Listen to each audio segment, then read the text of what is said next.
Welcome to our very first What Happened to You Wednesday. Today we're going to read our first story from one of our followers. It's real.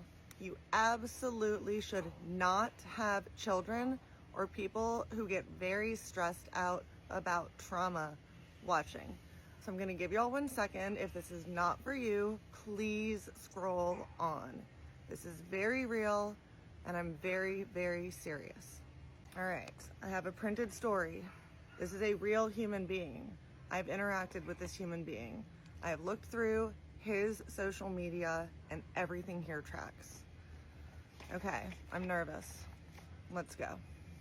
My name is James Anthony Barnhart, and I am a survivor. Not just one of moments, but of a lifetime of moments that tried to break me. I was sexually assaulted as a child and again as an adult.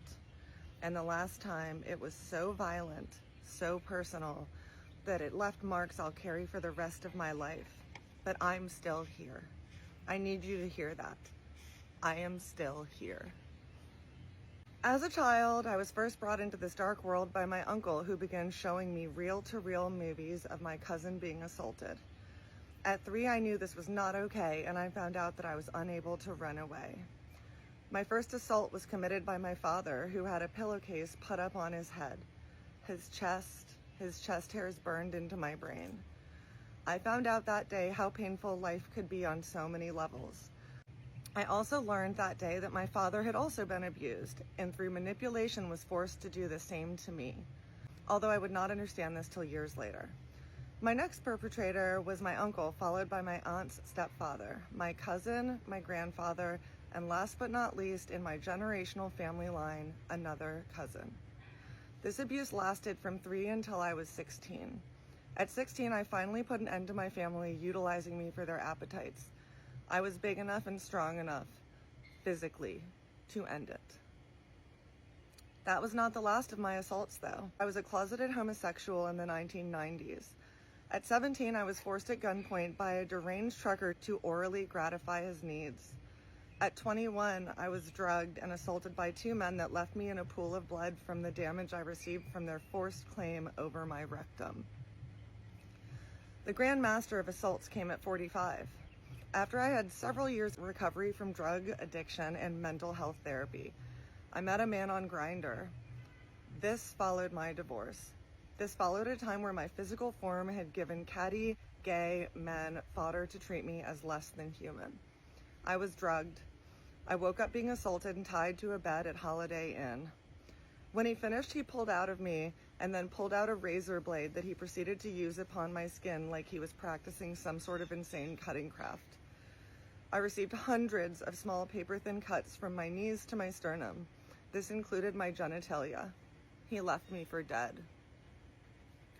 For years, I thought survival meant silence.